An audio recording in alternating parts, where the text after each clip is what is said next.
14వ రోజుకు చేరిన సమగ్ర శిక్షణ ఉద్యోగ నిరవధిక సమ్మె ప్రభుత్వం పట్టించుకోకపోవడంతో తాళ్ళు చున్నీలతో ఊరి వేసుకుంటూ పార్వతీపురంలో నిరసన తెలిపిన కాంట్రాక్టు ఉద్యోగులు.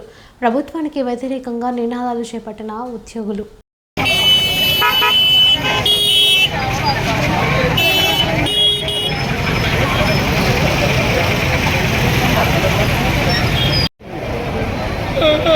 నేటికి 4.5 సంవత్సరాలు కానీ మా ఎస్ఎస్సి సమగ్ర శిక్ష చేసి మరి మా తండ్రి మా కోరికలు మీరు తీర్చలేదు. మీరు పాదయాత్రలు ఇచ్చిన హామీలను మా ఎదుట మీరు నెరవేర్చలేదు. మేము చాలీ జీతాలతో బతుకుతున్నాం, మా కుటుంబాన్ని నడిపిస్తున్నాము. మరి కాబట్టి మేము ఎలాగ బ్రతకాలి జగనన్న? మరి మీరు ఇచ్చిన హామీలు నెరవేర్చండి అన్నా. మరి అలా నెరవేర్చకపోతే మేము ఏ రకంగా ఉంటాము? మరి మీరే కదా ప్రతిపక్షాలు ఉన్నప్పుడు వైసీపీ తెలుగుదేశం ప్రభుత్వానికి మీరు అన్నారన్న, మీరు వస్తే అందరు కూడా రెగ్యులేట్ చేస్తాను అన్నారు. మరి ఎక్కడన్నా రెగ్యులేట్ చేశారు? నేటికి 4.5 సంవత్సరాలు అవుతుందన్నా, మీరు రెగ్యులేట్ చేయలేదన్నా. మేము చాలీ జీతాలతో మేము చాలా ఇబ్బంది పడుతున్నాం అన్న. మా కుటుంబాలు మేము బతకలేకపోతున్నాం అన్నా.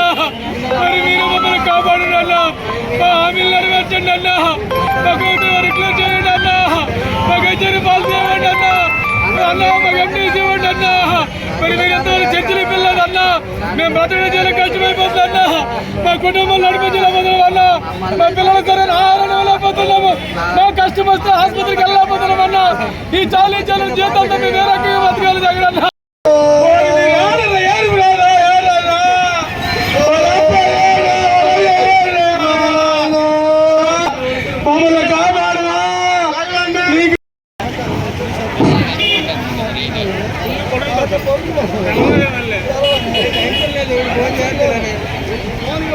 జగనన్న జగనన్న జగనన్న వస్తున్నాము జగనన్న జగన్ నీరు పోసావా పాత పోసావా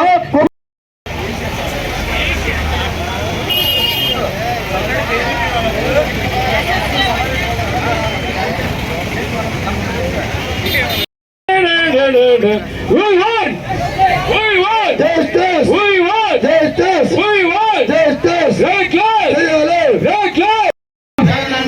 Regular ayo. Chayya anna. Regular chayya. Regular chayya. Regular chayya.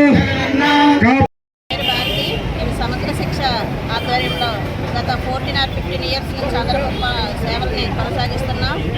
ఈరోజు ఈ నిరసన కార్యక్రమానికి ఈ సమగ్ర శిక్షణ పనిచేస్తున్నటువంటి కాంట్రాక్ట్ అవుట్సోర్సింగ్ అనేక రకాలైనటువంటి విషయంలో పనిచేస్తున్నటువంటి వాళ్ళందరికీ కూడా గవర్నమెంట్ ఇచ్చినటువంటి హామీలు నెరవేర్చాలనేసి, అలాగే జీవోలు ఇంప్లిమెంటేషన్ చేయాలని, మాకు ఉద్యోగ భద్రత కల్పించాలని, మాకు ఉద్యోగ భద్రత పాటు మాకు ఉద్యోగ సెక్యూరిటీ కావాలనేసి ఈరోజు సమగ్ర శిక్ష జేఏసీ సంఘం తరఫున మేమందరం కూడా ఈ ఉరిశిక్ష కార్యక్రమాన్ని ఏర్పాటు చేశాం.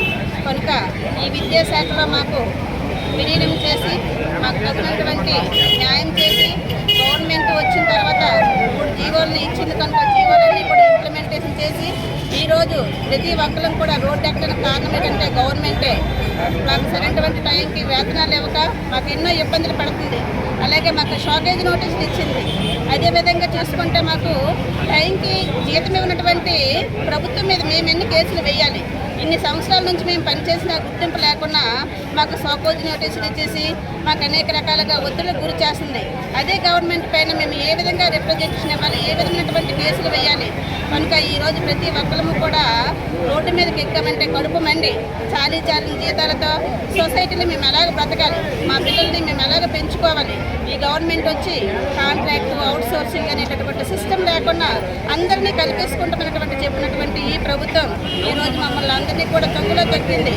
కనుక అనేక రకాలుగా పనిచేస్తున్నటువంటి సమగ్ర శిక్ష అధ్యయనంలో పనిచేస్తున్నటువంటి ప్రతి ఒక్కరు కూడా విద్యాశాఖలో విలీనం చేసి మాకు రెగ్యులర్ చేసి మాకు హెచ్ఆర్సీ పాలసీ, అదేవిధంగా మాకు జాబ్ సెక్యూరిటీ కూడా కల్పించి మమ్మల్ని అందరినీ కూడా ఆదుకోవాల్సిందిగా ప్రభుత్వానికి విజ్ఞప్తి చేస్తున్నాం. మేము ప్రభుత్వానికి మేము ఎప్పుడు కూడా వ్యతిరేకం కాదు.